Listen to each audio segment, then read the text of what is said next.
എഫേസ്യ ലേഖനത്തിൽ നിന്നുള്ള ചില ചിന്തകളാണ് നമുക്ക് ചിന്തിക്കുവാനായിട്ടിടയായത്.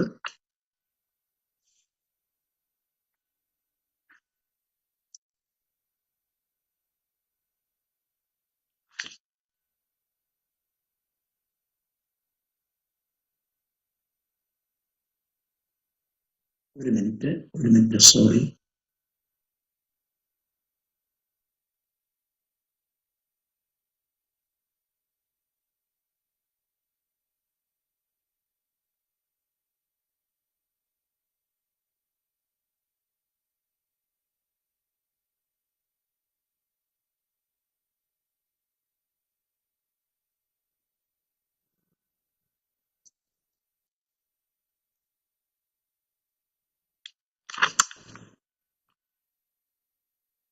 എഫേസ്യ ലേഖനം 6 അധ്യായങ്ങളിൽ അടങ്ങിയിരിക്കുന്ന 7 വിധത്തിലുള്ളതായിരിക്കുന്ന ഓരോ കാര്യങ്ങളാണ് കഴിഞ്ഞ ക്ലാസ്സിൽ നമുക്ക് ചിന്തിപ്പാനായിട്ട് ദൈവം അവസരം നൽകിയത്. 6 അധ്യായങ്ങളിൽ നിന്ന് 7 വിഷയങ്ങൾ വീതം നമുക്ക് ചിന്തിപ്പാനായിട്ട് ഇടയായി. ഇന്ന് എഫേസ്യ ലേഖനത്തിൽ അടങ്ങിയിരിക്കുന്ന മർമ്മങ്ങൾ എന്തൊക്കെയാണെന്നാണ് നാം പഠിക്കുവാനായിട്ട് പോകുന്നത്. എഫേസ്യ ലേഖനത്തിൽ അടങ്ങിയിരിക്കുന്ന മർമ്മങ്ങൾ, അതാണ് നിങ്ങൾ ഹെഡിങ് എഴുതേണ്ടത്.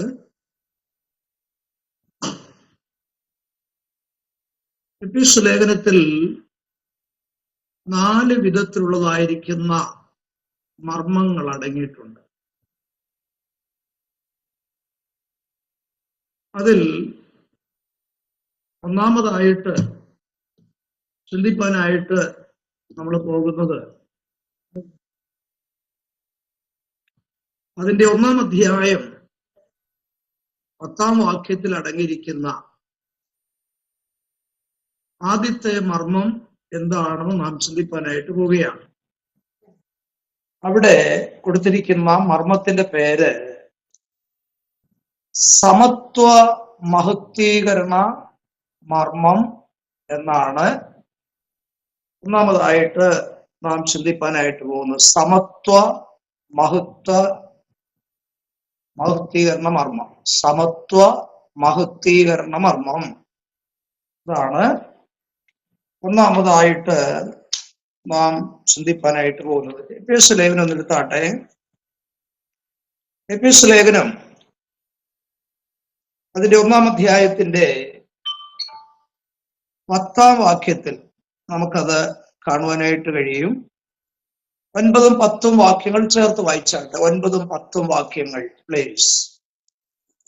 അവനിൽ താൻ മുൻ നിർണയിച്ച തന്റെ പ്രസാദത്തിന് തക്കവണ്ണം തന്റെ ഹിതത്തിന്റെ മർമ്മം അവൻ നമ്മോട് അറിയിച്ചു. അത് സ്വർഗത്തിലും ഭൂമിയിലും ഉള്ളതെല്ലാം പിന്നെയും ക്രിസ്തുവിൽ ഒന്നായി ചേർക്ക എന്നിങ്ങനെ കാലസമ്പൂർണതയിലെ വ്യവസ്ഥയ്ക്കായി കൊണ്ട് തന്നെ. മതി, താങ്ക് യു. മർമ്മം എന്താണെന്ന് നമുക്കറിയാം. മർമ്മം എന്നുള്ളതായ വാക്കിന്റെ അർത്ഥം രഹസ്യം, മിസ്റ്ററി എന്നാണ്. രഹസ്യം എന്നുള്ളതാണ് ഇവിടെ ഉദ്ദേശിക്കുന്നത്. പഴയ നിയമകാലത്ത് ദൈവത്തിന്റെ പ്രവാചകന്മാർക്കോ അല്ലെങ്കിൽ പഴയ നിയമഭക്തന്മാർക്കോ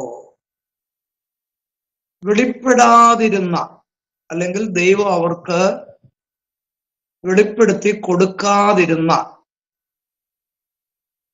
പല രഹസ്യങ്ങൾ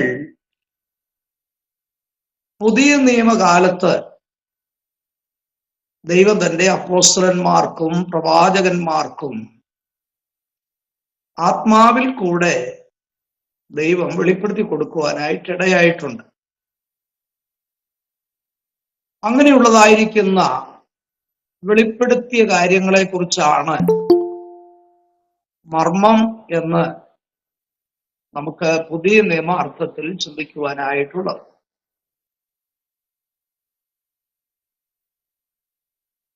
അങ്ങനെയെങ്കിൽ ഈ 1-ാം അധ്യായം 10-ാം വാക്യത്തിലൂടെ സമത്വ മഹത്വീകരണ മർമ്മം എന്ന വിഷയത്തെ അടിസ്ഥാനമാക്കിയാണ് പ്രാരംഭമായിട്ട് നാം ചിന്തിപ്പാനായിട്ട് പോകുന്നത്.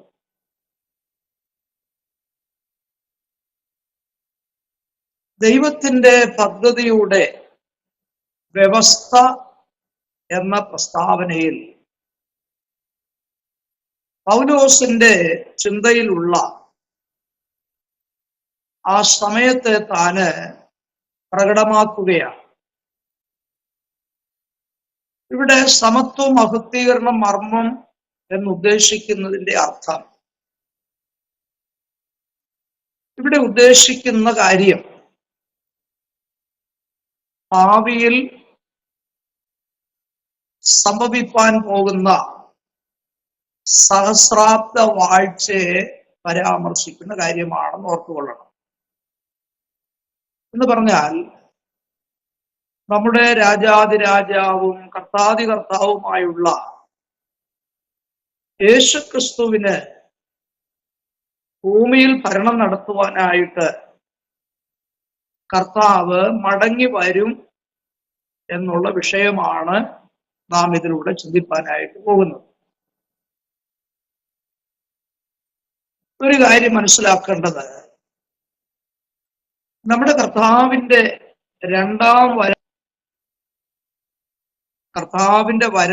രണ്ടാമത്തെ വരവിന് രണ്ട് വിധത്തിലുള്ളതായിരിക്കുന്ന പതനങ്ങളുണ്ട്, അല്ലെങ്കിൽ ആമുഖങ്ങളുണ്ട് എന്ന് നാം മറക്കരുത്. ഏതൊക്കെയാണ് ആ രണ്ടാമുഖങ്ങൾ? ഏതൊക്കെയാണ്? ഒന്നാമത്തെ ആമുഖം അല്ലെങ്കിൽ ഒന്നാമത്തെ വരവ് എന്ന് പറയുന്നത് കർത്താവിന്റെ മേഘപ്രത്യക്ഷതയാണ്.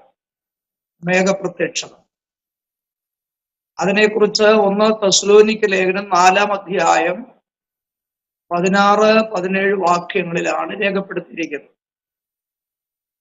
എന്താണ് അവിടെ പറയുന്നത്? കർത്താവ് താൻ ഗംഭീരനാദത്തോടും പ്രധാന ദൂതന്റെ ശബ്ദത്തോടും ദൈവത്തിന്റെ കാഹളത്തോടും കൂടെ സ്വർഗത്തിൽ നിന്ന് ഇറങ്ങി വരികയും ക്രിസ്തുവിൽ മരിച്ചവർ മുമ്പേ ഉയർത്തെഴുന്നേൽക്കുകയും പിന്നെ ജീവനോടെ ശേഷിക്കുന്ന നാം അവരോടൊരുമിച്ച് ആകാശത്തിൽ കർത്താവിനെ എതിരേൽപ്പാൻ മേഘങ്ങളിൽ എടുക്കപ്പെടും.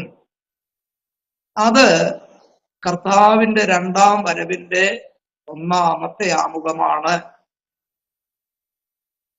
എന്തിനാണ് കർത്താവ് രണ്ടാമത് വരുന്നത്? തനിക്കായി കാത്തിരിക്കുന്ന വിശുദ്ധന്മാരെ ചേർക്കുവാൻ. ഒന്നുകൂടെ പറഞ്ഞാൽ, കർത്താവിന്റെ സഭയെ ഭൂമിയിൽ നിന്ന് ചേർക്കുവാൻ വേണ്ടിയാണ് കർത്താവ് എന്ത് ചെയ്യുന്നത്? വീണ്ടും വരുന്നത്. അങ്ങനെ കർത്താവ് വന്നു കഴിഞ്ഞാൽ 7 വർഷം കർത്താവിനോടുകൂടെ ദൈവസഭ സ്വർഗീയ മണ്ഡലത്തിലായിരിക്കും. ആ 7 വർഷം ഭൂമിയിൽ മഹോപദ്രവകാലമായിരിക്കും. എന്ന് പറഞ്ഞാൽ എതിർ ക്രിസ്തുവിന്റെ ഭരണകാലമായിരിക്കും എന്നാണ് നമ്മൾ മനസ്സിലാക്കേണ്ടത്. അങ്ങനെ 7 വർഷം കഴിഞ്ഞാൽ നമ്മുടെ കർത്താവും സഭയുമായി കർത്താവ് എന്ത് ചെയ്യും? ഈ ഭൂമിയിലേക്ക് ഇറങ്ങി വരും. ഒലിവുമലയിൽ കർത്താവിന്റെ കാല് ചവിട്ടും. സക്കറിയ പ്രവചനം 14-ാം അധ്യായത്തിലാണ് അതിനെ സംബന്ധിച്ച് പ്രസ്താവിച്ചിരിക്കുന്നത്. വെളിപ്പാട് പുസ്തകം 1-ാം അധ്യായത്തിൽ പറഞ്ഞിട്ടുണ്ട്, മേഘാരൂഢനായി കർത്താവ് വരും. അപ്പോൾ ആ കർത്താവിന്റെ വരവിൽ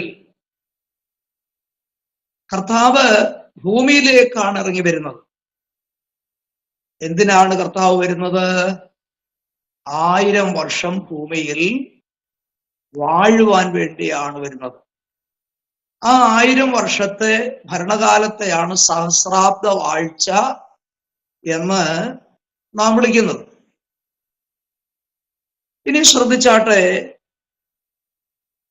ഈ ഭൂമിയിൽ മനുഷ്യ ചരിത്രത്തിന്റെ അന്തിമഘട്ടത്തിൽ ദൈവത്തിന് ഭരണകൂടത്തിന്റെ ഒരു പ്രത്യേക വ്യവസ്ഥിതി അല്ലെങ്കിൽ ഒരു പദ്ധതി ഉണ്ട് എന്നുള്ള കാര്യം നാം മറക്കരുത്. അവിടെ സഹസ്രാബ്ദ വാഴ്ചയിൽ സകലവും ക്രിസ്തുവിന്റെ നായകത്വത്തിൽ കൊണ്ടുവരിക എന്നതാണ് ആ പദ്ധതി.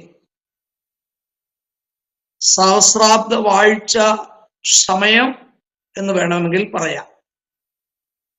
അവിടെ സ്വർഗത്തിലും ഭൂമിയിലുമുള്ള സകലവും ക്രിസ്തുവിൽ ഒന്നായി ചേർക്കാം എന്നാണ് അതിനെ സംബന്ധിച്ച് നമ്മളിപ്പോൾ വായിക്കുവാനായിട്ട് ഇടയായത്.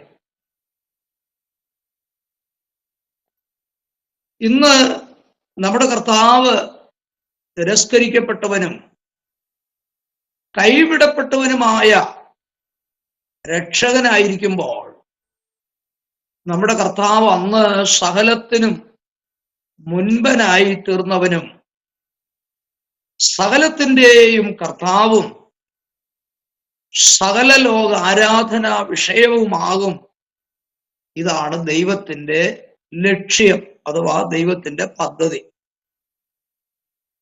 രാജ്യത്തിലെ സ്വർഗീയവും ഭൗമികവുമായ കാര്യത്തിലും നമ്മുടെ കർത്താവ് ആരായിരിക്കും? ശിരസ്സായി വിളങ്ങും എന്നുള്ളതാണ് ആ സമയത്തുള്ള വിഷയത്തെ സംബന്ധിച്ച് നമ്മൾ മനസ്സിലാക്കേണ്ടത്. ആ പ്രത്യേക പരാമർശം ശ്രദ്ധിക്കണം. ഏത്? സ്വർഗത്തിലും ഭൂമിയിലുമുള്ളതായ എല്ലാം എന്ന ആ വാക്കുകൾ ക്രിസ്തുവിന്റെ വാഴ്ച എത്രത്തോളം ഉണ്ടാകുമെന്ന് കണക്കാക്കപ്പെട്ടിരിക്കുന്ന ഒരു വിഷയമാണ്.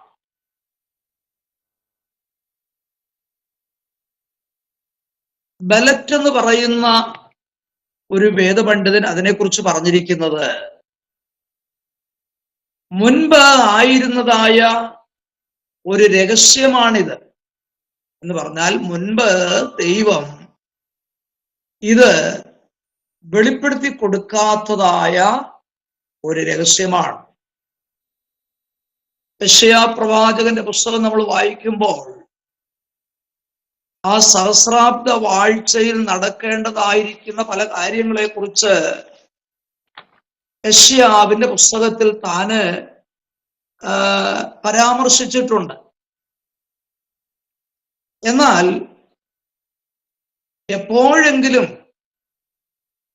ക്രിസ്തു ശിരസ്സായിരിക്കുന്ന സഹസ്രാബ്ദ ആ വാഴ്ചയെക്കുറിച്ച് നമുക്ക് അറിവ് ലഭിച്ചിട്ടില്ല. പഴയ നിയമ വ്യവസ്ഥ പ്രകാരം നമുക്കത് അറിവ് ലഭിച്ചിട്ടില്ല ആ സമയത്തെക്കുറിച്ച്. എന്നാൽ ഇവിടെ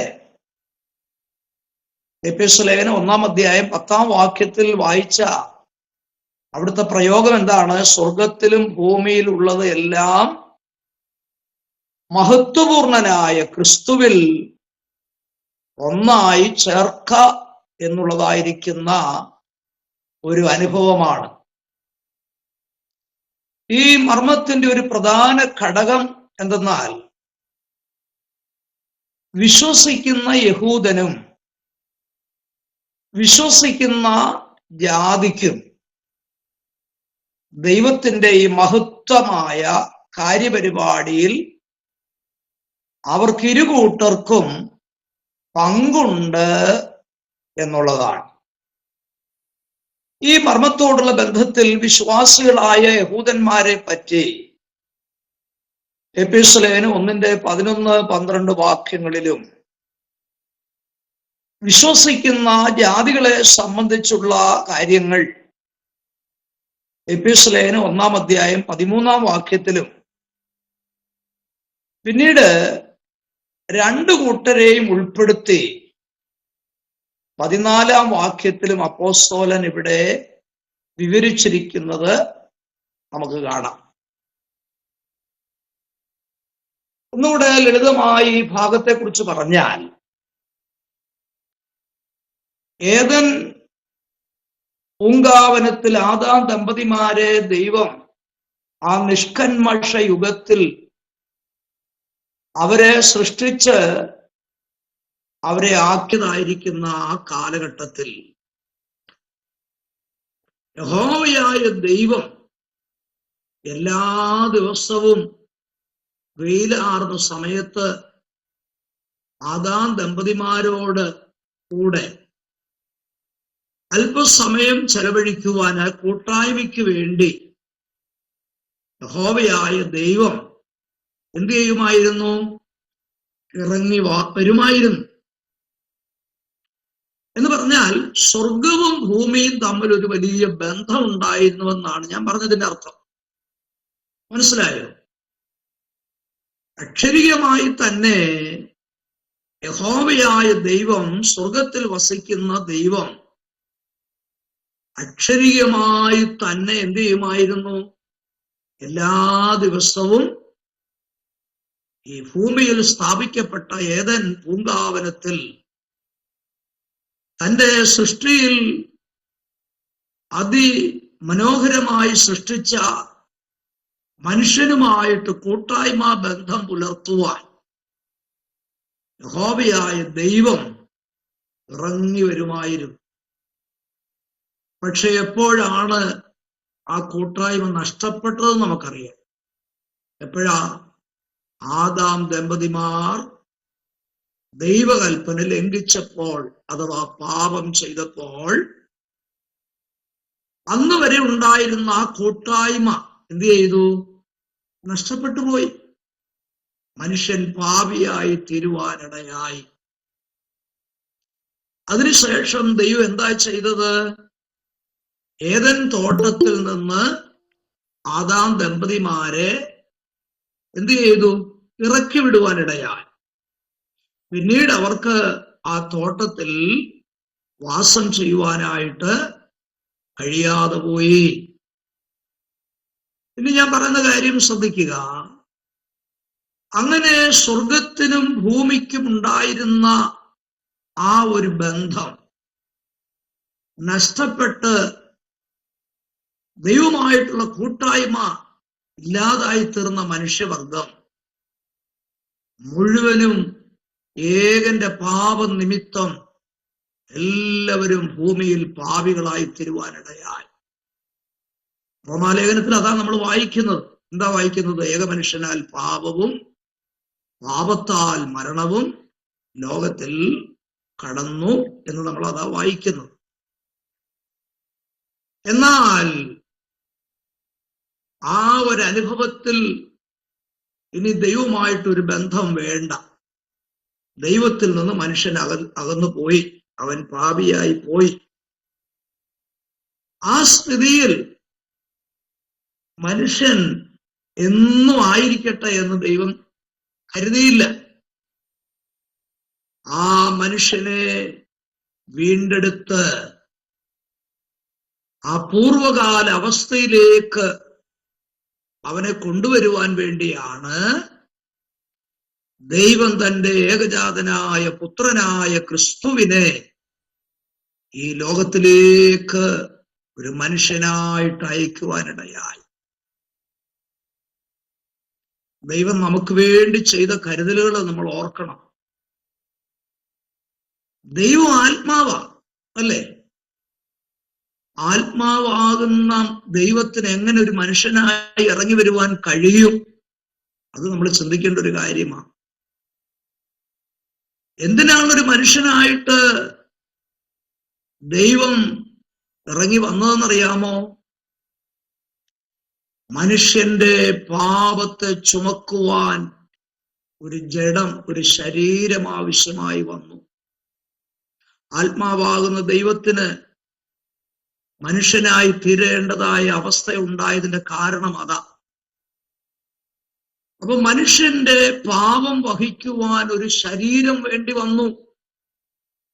മാത്രമല്ല, രക്തം ചൊരിഞ്ഞിട്ടല്ലാതെ വിമോചനമില്ല എന്നുള്ളതായ വ്യവസ്ഥ അനുസരിച്ച് മനുഷ്യന്റെ പാപത്തിന്റെ പരിഹാരത്തിന് വേണ്ടി രക്തവും ആവശ്യമായി വന്നു. അതുകൊണ്ടാണ് ആത്മാവായിരിക്കുന്ന ദൈവം അഥവാ വചനം ജഡമായി തീർന്നതിന്റെ കാരണം അതാ. ആ ജഡത്തിലാണ് നമ്മുടെ പാപം യേശു വഹിക്കുവാനിടയായത്. പാപമില്ലാത്തൊരു രക്തമാണ് മനുഷ്യനെ പാപത്തിൽ നിന്ന് വിടുവിക്കുവാനായിട്ട് ആവശ്യകതയായിട്ട് വന്നതെങ്കിൽ അതിനുവേണ്ടിയാണ് പാപമില്ലാത്ത രക്തത്തോടുകൂടെ ഒരു ജഡശരീരം സ്വീകരിച്ച് നമ്മുടെ യേശു ഈ ലോകത്തിൽ വരുവാനിടയായി. അപ്പോൾ യേശു നമ്മുടെ പാപം മുഴുവനും തന്റെ ശരീരത്തിൽ വഹിച്ച് ക്രൂശിൽ തന്റെ മുഴു രക്തവും നമുക്ക് വേണ്ടി യേശു എന്ത് ചെയ്തു? ഊറ്റിത്തരുവാനായിട്ടിടയാണ്. അങ്ങനെയാണ് നമ്മെ പാപത്തിൽ നിന്ന് വിടുവിക്കുവാൻ വേണ്ടിയുള്ളതായ പദ്ധതി പിതാവായിരിക്കുന്ന ദൈവം ആസൂത്രണം ചെയ്യുവാനായിട്ടിടയായത്. അങ്ങനെയാണല്ലോ, ആ ക്രൂശ് മരണം നിമിത്തമാണല്ലോ നമ്മളെല്ലാവരും വീണ്ടെടുക്കപ്പെട്ടവരായി തീരുവാനിടയായി. യേശുവിന്റെ കാൽവറി മരണത്തിൽ നാം വിശ്വസിച്ചു. നാം കർത്താവിനോട് പാപങ്ങൾ ഏറ്റുപറഞ്ഞപ്പോൾ കർത്താവ് നമ്മുടെ പാപങ്ങൾ ക്ഷമിച്ച് കർത്താവിന്റെ ആ തങ്കച്ചോര കൊണ്ട് നമ്മുടെ പാപങ്ങളെ കഴുകി നമ്മളെ നീതീകരിച്ച് വിശുദ്ധരാക്കി നമ്മുടെ കർത്താവ് തീർക്കുവാനായിട്ടിടയായി. തീർന്നില്ല. നമ്മുടെ ആത്മാവ് മാത്രമേ ഇപ്പോൾ വീണ്ടെടുക്കപ്പെട്ടിട്ടുള്ളൂ. നമ്മുടെ ശരീരം ഇതുവരെ എന്ത് ചെയ്തിട്ടില്ല? വീണ്ടെടുക്കപ്പെട്ടിട്ടില്ല. ആ പാപം വസിക്കുന്ന ശരീരത്തിലാണ് ദൈവമക്കൾ ഇന്ന് ഭൂമിയിൽ ജീവിക്കുന്നത്. എന്നാൽ ശരീരത്തിന്റെ വീണ്ടെടുപ്പ് നടക്കും. അതെപ്പോഴാണെന്നറിയാമോ? നമ്മുടെ കർത്താവിന്റെ മധ്യാകാശത്തിലെ ആ വീണ്ടെടുപ്പ് നടക്കുവാനായിട്ടിടയാകും. അതുകൊണ്ടാണ് 1 യോഹന്നാന്റെ ലേഖനം 3-ാം അധ്യായത്തിൽ നമ്മൾ വായിക്കുന്നത്, കാൺമീൻ, നാം ദൈവമക്കളെന്ന് വിളിക്കപ്പെടുവാൻ പിതാവ് നമുക്ക് എത്ര വലിയ സ്നേഹം നൽകിയിരിക്കുന്നു. നാം ആരാകുമെന്ന് ഇതുവരെ പ്രത്യക്ഷമായിട്ടില്ല. എന്നാൽ അവൻ പ്രത്യക്ഷനാകുമ്പോൾ അവനെ താൻ ഇരിക്കുന്നത് പോലെ കാണുന്നതാകൊണ്ട് നാം അവനോട് സദൃശന്മാരാകും എന്ന് പറഞ്ഞിരിക്കുന്നത് കർത്താവിന്റെ വരവിൽ നടക്കേണ്ടതായിരിക്കുന്ന ആ വിഷയമാണ്. എന്ന് പറഞ്ഞാൽ കർത്താവിന്റെ വരവിൽ ആ കണ്ണിമയ്ക്കുന്നിടയിൽ ക്രിസ്തുവിൽ മരിച്ച വിശുദ്ധന്മാർ ഉയർത്തെഴുന്നേറ്റ് വരുമ്പോൾ ജീവനോടിരിക്കുന്ന വിശുദ്ധന്മാർ എന്ത് ചെയ്യും? രൂപാന്തരപ്പെടും. നമ്മുടെ ശരീരം മാറും. ഒരു പുത്തൻ ശരീരം നമുക്ക് ലഭിക്കും. തേജസ്സുള്ള ഒരു ശരീരം ലഭിച്ച ശേഷം നാം ക്രിസ്തുവിൽ മരിച്ച വിശുദ്ധന്മാർ ഉയർത്തെഴുന്നേറ്റ് വരുന്ന കൂട്ടത്തിൽ നാമും അതേ രൂപാന്തരം പ്രാപിച്ച് അവരോട് ഒരുമിച്ച് ആകാശത്തിൽ കർത്താവിനെ എതിരേൽപ്പാൻ നാം മേഘങ്ങളിൽ എടുക്കപ്പെടും. അങ്ങനെ 7 വർഷം കർത്താവിനോടുകൂടെ സ്വർഗീയ വാഴ്ച കഴിഞ്ഞ ശേഷം നാം കർത്താവിനോടുകൂടെ ഒലിവുമലയിലേക്ക് ഇറങ്ങി വരും. ഇറങ്ങി വന്ന ശേഷം പല സംഭവങ്ങൾ അതിനോടുള്ള ബന്ധത്തിൽ ഈ ഭൂമിയിൽ നടക്കേണ്ടതായിട്ടുണ്ട്. അതിപ്പോൾ ഞാൻ വിശദീകരിക്കാൻ സമയമെടുക്കുന്നില്ല. അതിനെ തുടർന്നാണ് 1000 വർഷം നമ്മുടെ കർത്താവിനോടുകൂടെ ഈ ഭൂമിയിൽ നമ്മൾ വാഴുവാനായിട്ട് പോകുന്നത്. ആ 1000 ആണ്ട് വാഴ്ചയെ സംബന്ധിക്കുന്ന ആ കാര്യമാണ് ഇവിടെ സമത്വ മഹത്വീകരണ മർമ്മം ആയിട്ട് നമുക്ക് ഇവിടെ ചിന്തിപ്പാനിടയായത്. അന്ന് സകല അധികാരവും ക്രിസ്തുവിൽ ഏൽപ്പിക്കപ്പെട്ട് ക്രിസ്തുവിനോട് കൂടെ ഈ ഭൂമിയിൽ നാം വാഴും. അങ്ങനെ ഭൂമിയിൽ വാഴുന്ന സമയം സ്വർഗത്തിലും ഭൂമിയിലും ഉള്ളതെല്ലാം പിന്നെയും ഒന്നായി ചേർക്ക എന്നുള്ളതായിരിക്കുന്ന വചനത്തിന്റെ അടിസ്ഥാനത്തിൽ ഭൂമിയുമായിട്ടുള്ള സ്വർഗീയ ബന്ധം വീണ്ടും അന്നുണ്ടായിരിക്കും എന്നുള്ള അർത്ഥത്തിലാണ് സമത്വ മഹത്വീകരണ മർമ്മം നമുക്ക് ചിന്തിപ്പാനായിട്ട് ഇടയാകുന്നത്. ഇതൊരു മർമ്മമായി തീർന്നു എന്ന് പറഞ്ഞാൽ അതിന്റെ കാരണം ഞാൻ നേരത്തെ പറഞ്ഞു. പഴയ നിയമകാലത്ത് തന്റെ ഭക്തന്മാർക്കോ പ്രവാചകന്മാർക്കോ ദൈവം ഇത്രത്തോളം അത് വെളിപ്പെടുത്തി കൊടുത്തിരുന്നില്ല. ദൈവം തന്റെ ഹൃദയത്തിൽ ഒരു മർമ്മമായിട്ട് അത് സൂക്ഷിച്ചു വെച്ചിരുന്നതായിരുന്നു. എന്നാൽ പുതിയ നിയമത്തിൽ അത് വെളിപ്പെട്ട് ലഭിച്ചിരിക്കുന്നു. അതുകൊണ്ടാണ് ഇതൊരു മർമ്മമായി തീരുവാനായിട്ട് ഇടയായത്. അങ്ങനെ പറഞ്ഞ് ഞാൻ ആ ഭാഗം അവസാനിപ്പിക്കുന്നു. അപ്പോൾ ഒന്നാമത്തെ മർമ്മത്തിന്റെ പേരാണ് സമത്വ മഹത്വീകരണ മർമ്മം. അതിലെന്താണ് ആശയം അടങ്ങിയിരിക്കുന്നത്? സ്വർഗത്തിലും ഭൂമിയിലുള്ളതെല്ലാം പിന്നെയും ക്രിസ്തുവിൽ കൂടെ ഒന്നായി ചേർക്ക. അതാണ് അവിടുത്തെ വിഷയം. അതെന്തിനെ സൂചിപ്പിക്കുന്നു? സഹസ്രാബ്ദ വാഴ്ചയാണത് സൂചിപ്പിക്കുന്നത്. ഇനി എഫേസ്യ ലേഖനത്തിൽ പറഞ്ഞിരിക്കുന്നതായ രണ്ടാമത് പറഞ്ഞിരിക്കുന്ന മർമ്മത്തിലേക്ക് നമുക്ക് നീങ്ങാം. എടുത്താട്ടെ, 3-ാം അധ്യായം 4 മുതൽ 6 വരെയുള്ള വാക്യങ്ങൾ വായിച്ചാട്ടെ. എഫേസ്യ ലേഖനം 3-ാം അധ്യായം 4 മുതൽ 6 വരെയുള്ള വാക്യങ്ങൾ വായിക്കാം. നിങ്ങൾ അത് വായിച്ചാൽ ക്രിസ്തുവിനെ സംബന്ധിച്ചുള്ള മർമ്മത്തിൽ എനിക്കുള്ള ബോധം നിങ്ങൾക്ക് ഗ്രഹിക്കാം. ആ മർമ്മം ഇപ്പോൾ അവന്റെ വിശുദ്ധ അപ്പോസ്തലന്മാർക്കും പ്രവാചകന്മാർക്കും ആത്മാവിനാൽ വെളിപ്പെട്ടതുപോലെ പൂർവ്വകാലങ്ങളിൽ മനുഷ്യർക്ക് അറിയായി വന്നിരുന്നില്ല.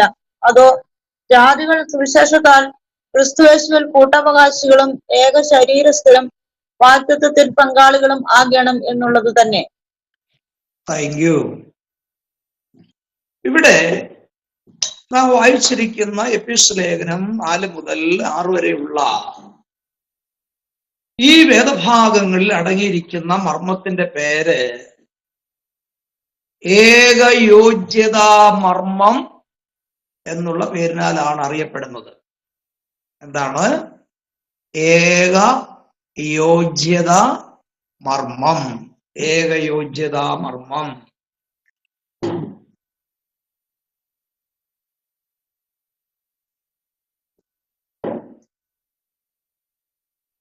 ഏകയോഗ്യത മർമ്മം.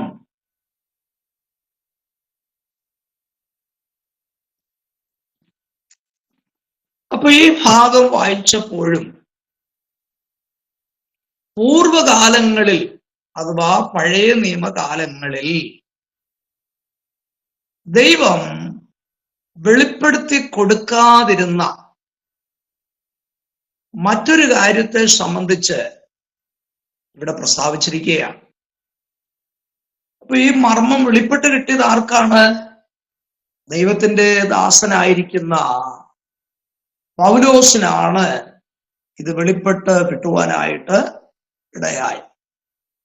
പൗലോസിനെ സംബന്ധിച്ച് നമുക്കൊരു കാര്യം അറിയാം. വെളിപ്പാടുകളുടെ ആധിക്യം നിറഞ്ഞതായ ഒരു ദൈവദാസനായിരുന്നു ആര്? പൗലോസ്. മറ്റ് പല അപ്പോസ്തലന്മാർക്കും വെളിപ്പെട്ട് ലഭിക്കാഞ്ഞതായ ദൈവസഭയോടുള്ള ബന്ധത്തിലുള്ള അനേകം മർമ്മങ്ങൾ വെളിപ്പാടിൽ കൂടെ മനസ്സിലാക്കിയതായ ഒരു ദൈവദാസനാണ് ആര്? പൗലോസ്. അത് കൊരിന്ത് ലേഖനത്തിൽ പ്രസ്താവിച്ചിട്ടുണ്ട്. വെളിപ്പാടുകളുടെ ആധിക്യ നിമിത്തം നിഗളിച്ചു പോകാതിരിക്കേണ്ടതിന്, അല്ലേ എന്ന് നമുക്കവിടെ കാണുവാനായിട്ട് കഴിയും. ഇവിടെ പറഞ്ഞിരിക്കുന്ന ഏകയോഗ്യതാ മർമ്മം എന്ന് പറയുന്ന ഈ മർമ്മത്തെ സംബന്ധിച്ചും പൂർവകാലങ്ങളിൽ മനുഷ്യർക്ക് അറിവായി വന്നിരുന്നില്ല, അറിവായി ലഭിച്ചിരുന്നില്ല എന്ന് പറഞ്ഞാൽ അത് പൂർവകാലങ്ങൾക്കും തലമുറകൾക്കും ദൈവം അത് എന്ത് ചെയ്തിരിക്കുകയായിരുന്നു? മറച്ചു വെച്ചിരിക്കുകയായിരുന്നു, രഹസ്യമായി സൂക്ഷിച്ചു വെച്ചിരുന്നതായ കാര്യമായിരുന്നു. എങ്കിൽ തന്നെയും സഭയെ സംബന്ധിച്ചുള്ള നിഴലുകളായ കാര്യങ്ങളും ജാതികളുടെ രക്ഷയെക്കുറിച്ചുള്ള പ്രസ്താവനകളും പഴയ നിയമത്തിൽ അവിടെവിടങ്ങളിലായിട്ടൊക്കെ നമുക്ക് കാണാൻ സാധിക്കും. യഹൂദ ജാതിയോടുള്ള ബന്ധത്തിൽ ഭാവിയിൽ പുറജാതികൾക്കും പുറജാതിയും അനുഗ്രഹിക്കപ്പെടും എന്നൊക്കെ യെശയ്യാ പ്രവചനം 2-ാം അധ്യായത്തിന്റെ 2 മുതൽ 4 വരെയുള്ള വാക്യങ്ങളിലൊക്കെ അതിന്റെ സൂചന കാണാനായിട്ട് കഴിയും.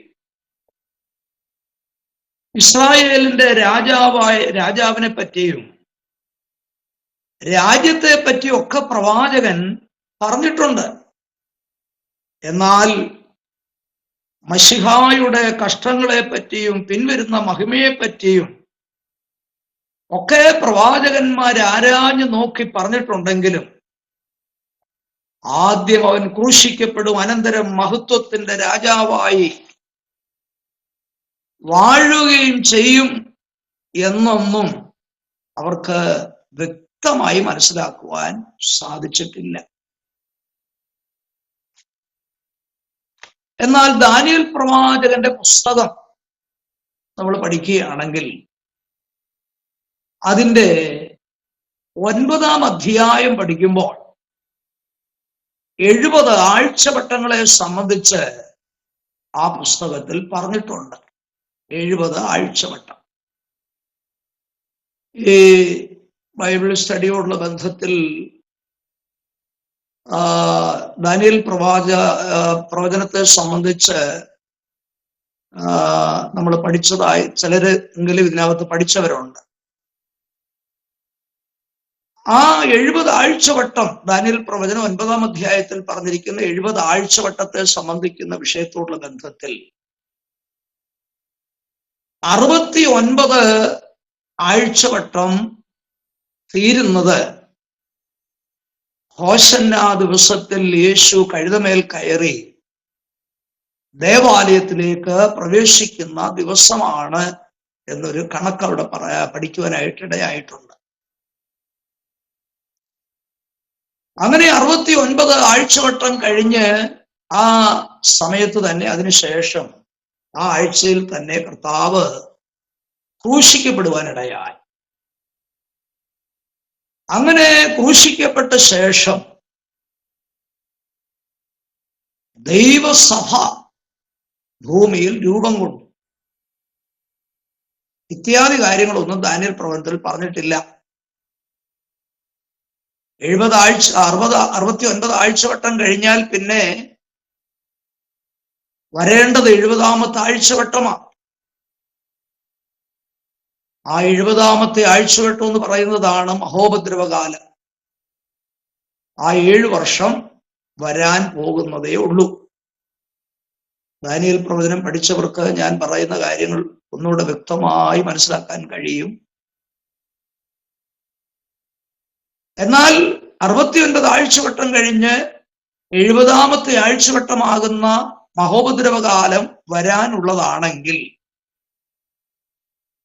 കർത്താവിന്റെ ക്രൂശീകരണ ശേഷം പെന്തക്കോസ്ത് നാൾ വന്ന് ഭൂമിയിൽ ദൈവസഭ സ്ഥാപിക്കപ്പെട്ടു. ഇന്ന് ദൈവസഭ ഭൂമിയിലുണ്ട്. കർത്താവ് മധ്യാകാശത്തിൽ വരുമ്പോൾ ഈ ദൈവസഭ ഇവിടെ നിന്ന് എടുക്കപ്പെടും. അതെന്നാണ് നമുക്കറിയത്തില്ല. ആ കാലം വരെയുള്ളതായ പെന്തക്കോസ്ത്, ഒന്നുകൂടെ പറഞ്ഞാൽ പെന്തക്കോസ്ത് നാൾ മുതൽ കർത്താവിന്റെ മടങ്ങി വരവ് വരെയുള്ളതായ കാലം അത് എത്രയാണ് നമുക്കറിയത്തില്ല. അത് ചിലപ്പോൾ ഇന്ന് രാത്രി ആയിരിക്കാം, നാളെ ആയിരിക്കാം, നമുക്കറിയത്തില്ല. ആ സമയം വരെയുള്ളതായ ഈ പീരീഡ് കൃപായുഗം എന്നാണ് അറിയപ്പെടുന്നത്. കൃപായുഗം. ആ കൃപായുഗത്തിൽ ദൈവസഭ ഭൂമിയിലുണ്ട്. കൃപയാൽ അനേകം രക്ഷിക്കപ്പെട്ടുകൊണ്ടിരിക്കുന്ന കാലമാണ്. ഈ കാലഘട്ടം കഴിഞ്ഞാൽ ഉടനെ എതിർ ക്രിസ്തു ഭൂമിയിൽ രംഗപ്രവേശനം ചെയ്യും. 70ാമത്തെ ആഴ്ചവട്ടമാകുന്ന മഹോപദ്രവകാലം ഭൂമിയിൽ വരും. അങ്ങനെയാണെങ്കിൽ ഈ ദാനിയേൽ പ്രവചനത്തിലെ ഈ കണക്കിൻ പ്രകാരം ശിഷ്യന്മാർക്ക് പോലും വാസ്തവത്തിൽ ആരംഭത്തിൽ കർത്താവിന്റെ സന്നിധിയിലേക്ക്, കർത്താവിന്റെ അടുക്കലേക്ക് കടന്നു വന്നതായിരിക്കുന്ന ശിഷ്യന്മാർക്ക് പോലും ഈ സംഗതി അറിയില്ലായിരുന്നു. ഏത് കാര്യമാണ്? യഹൂദന്മാരല്ലാതിരിക്കുന്ന ജാതികളെയും ദൈവം സ്വീകരിക്കുമെന്നുള്ളതായ കാര്യം ആ ശിഷ്യന്മാർക്ക് പോലും ആ കാലത്ത് അറിയാതിരുന്നൊരു സംഭവമായിരുന്നു. ഞാൻ പറഞ്ഞു വരുന്നതിന്റെ കാര്യം മറക്കരുത്. ദൈവം തന്റെ പുതിയ നിയമസഭയെന്നുള്ള കാര്യം ദൈവത്തിന്റെ ഹൃദയത്തിൽ മറച്ചു വെച്ചതായ ഒരു മർമ്മമായിരുന്നു എന്നാണ് ഞാൻ പറഞ്ഞു വരുന്നതിന്റെ ആശയം. എന്നാൽ കർത്താവിനാൽ വിളിച്ച് വേർതിരിക്കപ്പെട്ട അപ്പോസ്തലന്മാരിൽ ഒരുവനായിരുന്നല്ലോ പത്രോസ് ലീഹ, അല്ലേ? പത്രോസ്. ആ പത്രോസിനെ കൊർന്നല്യോസിന്റെ ഭവനത്തിലേക്ക് ദൈവം പറഞ്ഞയച്ചപ്പോഴാണ് തനിക്ക് ഒരു കാര്യം മനസ്സിലായത്. യഹൂദന്മാരെ മാത്രം ഉൾക്കൊള്ളിച്ചുകൊണ്ടുള്ളതായിരിക്കുന്ന ഒരു പദ്ധതി അല്ല പുതിയ നിയമസഭ. പ്രത്യുത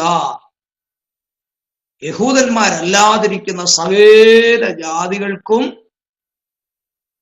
ദൈവസഭയ്ക്കകത്ത് പ്രവേശനമുണ്ട് എന്ന് ആ പത്രോസിന് പോലും മനസ്സിലായത് കൊർന്നല്യോസിന്റെ വീട്ടിലെ ആ സംഭവത്തോടുള്ള ബന്ധത്തിലാണ്. നമുക്കറിയാം, ഇസ്രായേൽ ജാതി ദൈവദൂഷണം ഉച്ചരിച്ചുകൊണ്ട് ക്രിസ്തുവിനെ അവർ പുറന്തള്ളുവാനായിട്ടിടയായി.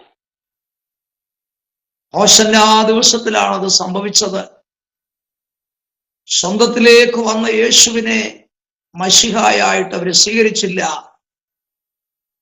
യഹൂദ പ്രമാണികളും പുരോഹിതന്മാരും അവനെ തള്ളിപ്പറയുവാനിടയായി. ആത്മീയമായി അവർക്ക് ഭ്രംശം സംഭവിപ്പാനിടയായി. ദൈവം അവരെ തള്ളിക്കളഞ്ഞു. എന്നാൽ തുടർന്ന് കർത്താവിന്റെ ആ കാൽവറി മരണവും തന്റെ അടക്കവും ഉയർത്തെഴുന്നേൽപ്പും ഒക്കെ തിരുവെഴുത്തുകളിൻ പ്രകാരമായിരുന്നുവെന്ന് ദൈവവചനത്തിൽ നമുക്ക് കാണുവാനായിട്ട് കഴിയും. താന് സ്വർഗാരോഹണം ചെയ്തതിന്റെ ശേഷം പരിശുദ്ധാത്മാവിനെ പിതാവിനോട് വാങ്ങി ഭൂമിയിലായിരുന്ന തന്റെ ശിഷ്യന്മാർക്ക് താൻ അയച്ചു കൊടുക്കുവാനിടയായി. അങ്ങനെയാണ് പെന്തക്കോസ്ത് നാളിൽ പരിശുദ്ധാത്മാ സ്നാനം പ്രാപിച്ച ദൈവജനത്താൽ സഭ ഭൂമിയിൽ ആരംഭം കുറിക്കുവാനായിട്ട് ഇടയായത്. എന്നാൽ അതിനു മുൻപേ തന്നെ കർത്താവിന്റെ ശുശ്രൂഷ കാലഘട്ടത്തിൽ കർത്താവ് പറഞ്ഞു, മത്തായി 16:18 കർത്താവ് പറഞ്ഞു, എന്താ പറഞ്ഞത്? ഞാൻ എൻ്റെ സഭയെ പണിയും, പാതാള ഗോപുരങ്ങൾ അതിനെ ജയിക്കയില്ല എന്ന സഭയെ സംബന്ധിച്ച് കർത്താവ് അരുളി ചെയ്യുവാനായിട്ടിടയായി. ചുരുക്കി പറഞ്ഞാൽ കഴിഞ്ഞകാല യുഗത്തിൽ യഹൂദനും ജാതിയും ചേർന്ന് അങ്ങനെ ഒരു സംരംഭം, ഒരു സംവിധാനം ഉണ്ടാകുമെന്ന് ആർക്കും അറിഞ്ഞുകൂടായിരുന്നു. എന്നാൽ പുതിയ നിയമകാലം വന്നപ്പോൾ അത് സംഭവിച്ചു. യഹൂദന്മാരിൽ നിന്നും ജാതികളിൽ നിന്നും സുവിശേഷം മുഖാന്തരം വിശ്വസിച്ച് ദൈവസന്നിധിയിലേക്ക് കടന്നു വരുന്നവരെ ഉൾപ്പെടുത്തി ദൈവത്താൽ സ്ഥാപിതമായിരിക്കുന്ന ഒരു സംവിധാനമായി തീർന്നു. ഏത്? പുതിയ നിയമ സഭ. അപ്പോൾ പഴയ കാലങ്ങളിൽ പിതാക്കന്മാർക്കോ പ്രവാചകന്മാർക്കോ വെളിപ്പെടാതിരുന്നതായിരിക്കുന്ന ഈ പുതിയ നിയമസഭ എന്ന ഈ സ്ഥാപനം പുതിയ നിയമത്തിൽ സ്ഥാപിക്കപ്പെട്ടു. അതിനെ ഉദ്ദേശിച്ചാണ് ഇവിടെ നമ്മൾ വായിച്ചത് അല്ലെങ്കിൽ പഠിക്കാൻ പോകുന്നത് ഏകയോഗ്യത മർമ്മം എന്നതായിരിക്കുന്ന ഈ കാര്യം. അങ്ങനെയാണെങ്കിൽ ഇവിടെ ജാതികൾക്ക് ലഭ്യമായി തീർന്ന പദവികളെ 3 സംയുക്ത നാമങ്ങൾ ഉപയോഗിച്ചാണ് പൗലോസ് ഇവിടെ വിശദീകരിച്ചിരിക്കുന്നത്. ഞാൻ പറയുന്നത് എല്ലാവർക്കും എത്രത്തോളം ഗ്രഹിക്കാൻ കഴിയുമെന്ന് എനിക്ക് അറിയില്ല.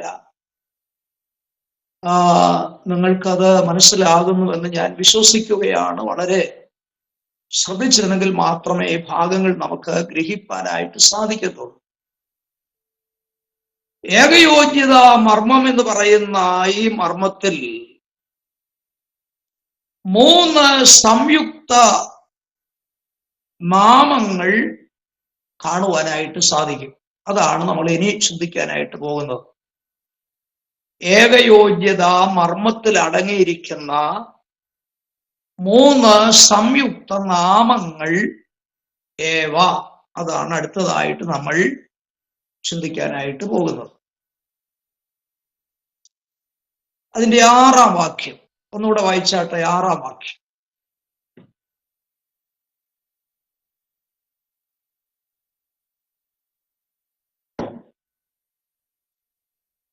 ജാതികൾ സുവിശേഷത്താൽ ക്രിസ്തുയേശുവിൽ കൂട്ടവകാശികളും ഏക ശരീരസ്ഥരും വാഗ്ദത്തത്തിൽ പങ്കാളികളും ആകേണം എന്നുള്ളത് തന്നെ. വളരെ ശ്രദ്ധിക്കണം. Thank you. സുവിശേഷത്താൽ ജാതികൾ ക്രിസ്തുയേശുവിൽ കൂട്ടവകാശികൾ. അപ്പോൾ ഒന്നാമത്തെ സംയുക്ത പദം ഏതാണ്? കൂട്ടവകാശികൾ. 2 ഏക ശരീരസ്ഥർ. 3 വാഗ്ദത്തത്തിൻ പങ്കാളികൾ. ഞാൻ പറഞ്ഞ 3 പദങ്ങൾ ശ്രദ്ധിച്ചോ നിങ്ങൾ? 1 ജാതികൾ സുവിശേഷത്താൽ ക്രിസ്തുയേശുവിൽ കൂട്ടവകാശികൾ. കൂട്ടവകാശികൾ അതാണ് ഒന്നാമത്തെ പദം. കൂട്ടവകാശികൾ. 2-ാമത്തെ പദം ഏക ശരീരസ്ഥർ. 3-ാമത്തെ പദം വാഗ്ദത്തത്തിൻ പങ്കാളികൾ. ഞാൻ വിശദീകരിക്കുമ്പോൾ നിങ്ങൾക്കത് ഒന്നുകൂടെ മനസ്സിലാക്കുവാനായിട്ട് സാധിക്കും. അപ്പൊ ഏകയോഗ്യത മർമ്മത്തിൽ അടങ്ങിയിരിക്കുന്ന 3 കാര്യങ്ങളാണ് ഇവിടെ നാം ചിന്തിപ്പാനായിട്ട് പോകുന്നത്. ഏകയോഗ്യത മർമ്മത്തിൽ അടങ്ങിയിരിക്കുന്ന 3 കാര്യങ്ങൾ നാം ചിന്തിപ്പാൻ പോവുകയാണ്. അവിടെ പറഞ്ഞത് ജാതികൾ സുവിശേഷത്താൽ ഒന്നാമതായിട്ട് ആരായി? ക്രിസ്തുയേശുവിൽ കൂട്ടവകാശികളായി. കൂട്ടവകാശികളായി.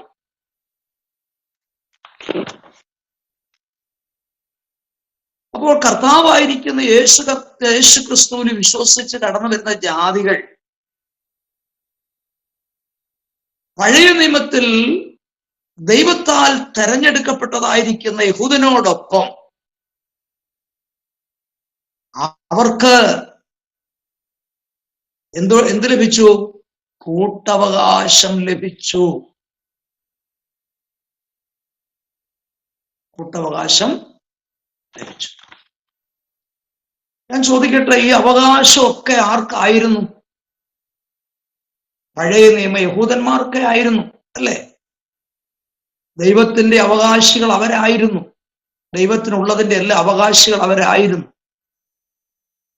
യഹൂദന്മാരല്ലാതിരുന്ന ജാതികൾക്ക് ഈ അവകാശം ലഭിച്ചിരുന്നില്ല.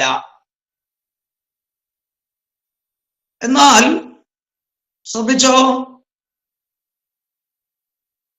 ജാതികൾക്ക് കൂട്ടവകാശം ലഭിച്ചതിന്റെ കാരണം എന്താണ്?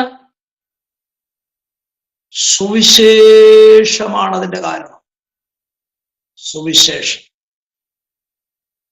മനസ്സിലായല്ലോ? ജാതികളായിരുന്നവരുടെ അടുക്കലേക്ക്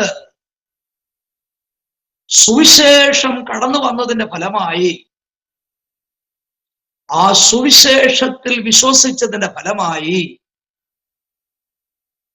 അവര് രക്ഷിക്കപ്പെടുവാനായിട്ടിടയായതിന്റെ കാരണമായി തീർന്നത്. കാരണം അവര് ക്രിസ്തുയേശുവിൽ കൂടെ അവർക്ക് എന്ത് ലഭിച്ചു? ക്രിസ്തുയേശുവിൽ കൂട്ടവകാശം ലഭിക്കാനിടയായി. ഞാനീ പറയുന്ന വാക്യങ്ങൾ പെട്ടെന്ന് വായിക്കണേ. റോമാലേഖനം 8-ാം അധ്യായം 17-ാം വാക്യം. അതിനെ പ്രൂഫ് ചെയ്യുന്ന ഒരു വാക്യമാണ്. വായിച്ചാട്ടെ.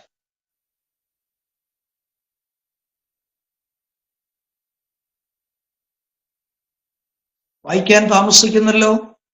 മക്കളെങ്കിലോ അവകാശികളുമാകുന്നു, ദൈവത്തിന്റെ അവകാശികളും ക്രിസ്തുവിന് കൂട്ടവകാശികളും തന്നെ. നാം അവനോടുകൂടെ പ്പെടേണ്ടതിന് അവനോടുകൂടെ കഷ്ടം അനുഭവിച്ചാലത്രേ. മതി, ടൈം. അവിടെ വായിച്ചത് ഇങ്ങനെയാണ്: മക്കളെങ്കിലോ ആരാണ്? അവകാശികളും ആകുന്നു. മക്കളെങ്കിലോ അവകാശികളും ആകുന്നു. അപ്പം ക്രിസ്തുയേശുവിൽ കൂടെ സുവിശേഷത്താൽ കൂട്ടവകാശം പ്രാപിച്ചത് നമ്മൾ ആരായതുകൊണ്ടാണ്? ആരായി തീർന്നത് കൊണ്ടാണ്? മക്കളായി തീർന്നത് കൊണ്ടാണ്, അല്ലെ? മക്കളായി തീർന്നത്. മക്കൾക്കാണ് അപ്പന്റെ അവകാശം, അല്ലെ? അങ്ങനെയാണെങ്കിൽ നമ്മൾ മക്കളായി തീരാൻ എന്താ കാരണം? നമ്മളെങ്ങനെയാ മക്കളായത്? ദൈവമക്കളായി തീർന്നത് എങ്ങനാ? അവനെ കൈക്കൊണ്ട് അവന്റെ നാമത്തിൽ വിശ്വസിക്കുന്ന ഏവർക്കും ദൈവമക്കളാകുവാൻ അവൻ അധികാരം നൽകി. യോഹന്നാൻ 1:9 വാക്യം. അതെല്ലാം പ്രധാനപ്പെട്ട വാക്യങ്ങളാണ് ഈ വിഷയത്തുള്ള ബന്ധത്തിൽ. അവനെ കൈക്കൊണ്ട് അവന്റെ നാമത്തിൽ വിശ്വസിക്കുന്ന ഏവർക്കും ദൈവമക്കളായി തീരുവാൻ അവൻ അധികാരം കൊടുത്തു. അപ്പൊ യേശുവിനെ കൈക്കൊണ്ടത് മുഖാന്തരമാണ് നമ്മള് ദൈവമക്കളായി തീർന്നത്. ആ മക്കളാണ് ആരായി മാറിയത്? അവകാശികളായി തീർന്നത്. അപ്പൊ നോക്കിക്കേ, ദൈവത്തിന്റെ പദ്ധതി നോക്കണേ. അപ്പൊ ഇതിനെല്ലാം കാരണമായത് എന്താണ്? സുവിശേഷമാണ്. സുവിശേഷം. സുവിശേഷം എന്നാൽ എന്ത്? ദാവീദിന്റെ സന്തതിയായി ജനിച്ച് മരിച്ച് അടക്കപ്പെട്ട് ഉയർത്തെഴുന്നേറ്റ് യേശുവിനെ കുറിച്ച് ഓർത്തുകൊള്ളുകയും അതാകും ഞങ്ങളുടെ സുവിശേഷം. അപ്പോൾ സുവിശേഷത്തിന്റെ ശക്തി മറക്കരുത്. അത്ര ശക്തിയാണ് സുവിശേഷത്തിന്. ഇന്ന് രാത്രി ഞാൻ ഓർപ്പിക്കട്ടെ, ആ സുവിശേഷത്തിന്റെ കാവൽക്കാരാക്കി ദൈവം നമ്മെ മാറ്റിയിരിക്കുകയാണ്. നാം മക്കളായി തീർന്ന ഈ സുവിശേഷത്താൽ, നാം പറയുന്ന സുവിശേഷം മുഖാന്തരം അനേകർ ദൈവമക്കളായി തീരുവാനായിട്ട് ദൈവം നമ്മെ കുറിച്ച് ആഗ്രഹിക്കുകയാണ്. അപ്പോൾ മനസ്സിലായോ? നമുക്ക് ക്രിസ്തുയേശുവിൽ കൂടെ കൂട്ടവകാശം ലഭിച്ചിരിക്കുന്നു. അതാണ് ഏകയോഗ്യത മർമ്മത്തിൽ ഒന്നാമത്തെ വിഷയം. ഏകയോഗ്യത മർമ്മത്തിലെ ഒന്നാമത്തെ വിഷയം, ക്രിസ്തുയേശുവിൽ നമ്മൾ കൂട്ടവകാശികളായി തീർന്നു. ആ കൂട്ടവകാശം എന്താണെന്നും ആ അവകാശം എങ്ങനെ പ്രാപിക്കാമെന്നും ഞാൻ ചെറിയ രീതിയിൽ പറഞ്ഞു കഴിഞ്ഞു. ഞാൻ ചോദിക്കട്ടെ, നമുക്ക് ഭൗതികമായുള്ള നിലയിൽ നമ്മുടെ അപ്പനിൽ നിന്ന് നമുക്ക് അവകാശം ലഭിക്കുന്നുണ്ട്. എന്തുകൊണ്ടാണ്? ആ അപ്പന്റെ രക്തത്തിലൂടെ നമ്മൾ ജനിച്ചതുകൊണ്ടാണ്. നമ്മുടെ അപ്പനെ കയറി അയലത്തെ വീട്ടിലെ പിള്ളേരെല്ലാം കൂടെ അപ്പ അപ്പ എന്ന് വിളിച്ചു നടന്നാൽ, നമുക്ക് പാർട്ടേഷൻ ചെയ്യുന്ന സമയത്ത് അവരും അപ്പ എന്ന് വിളിച്ചതല്ലേ എന്ന് ഓർത്ത് അപ്പൻ എന്തെങ്കിലും കൊടുക്കുമെന്ന് തോന്നുന്നുണ്ടോ? ഒരിക്കലുമില്ല. അപ്പന്റെ രക്തത്തിൽ നിന്ന് ജനിച്ച മക്കളാണ് അപ്പന്റെ അവകാശികൾ. അതുകൊണ്ട് നമ്മുടെ ദൈവത്തെ കയറി അനേകരും അപ്പ അപ്പ എന്ന് വിളിച്ചതുകൊണ്ട് കാര്യമില്ലെന്നാ ഞാൻ പറഞ്ഞത്. ആ അപ്പന്റെ രക്തത്തിൽ നിന്ന് ജനിച്ച മക്കൾക്കാണ് അവകാശം ലഭിക്കുന്നത്. അങ്ങനെയാണെങ്കിൽ ദൈവം നമുക്ക് നൽകിയതായ ഭാഗ്യ പദവി ഓർത്ത് നാം ദൈവത്തെ എത്ര സ്തുതിച്ചാലും എൻ്റെ പ്രിയപ്പെട്ടവരെ അത് മതിയാകത്തില്ല.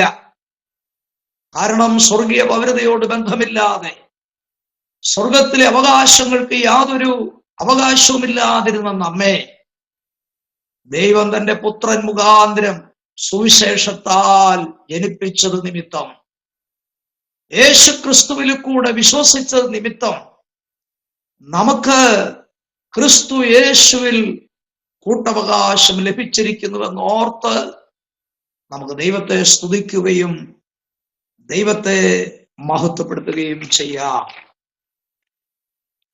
അടുത്ത രണ്ടാമത്തെ കാര്യത്തിലേക്ക് ഞാൻ കടന്നു പോകുകയാണ്. രണ്ടാമതായിട്ട് കാണുന്നത് ഏക ശരീരസ്ഥരായി എന്നുള്ളതാണ്. ഏക ശരീരസ്ഥർ, ജോയിന്റ് ബോഡി എന്നുള്ളതായിരിക്കുന്ന ഒരു വിഷയം. എന്ന് പറഞ്ഞാൽ ഇവിടെ ശരീരം എന്ന് ഉദ്ദേശിക്കുന്നത് ദൈവസഭയെയാണ്. ദൈവസഭയാം ശരീരത്തിന്റെ ആ ശരീരത്തോട് ദൈവം നമ്മെ യോജിപ്പിച്ചു എന്നുള്ളതാണ് രണ്ടാമത്തെ കാര്യം.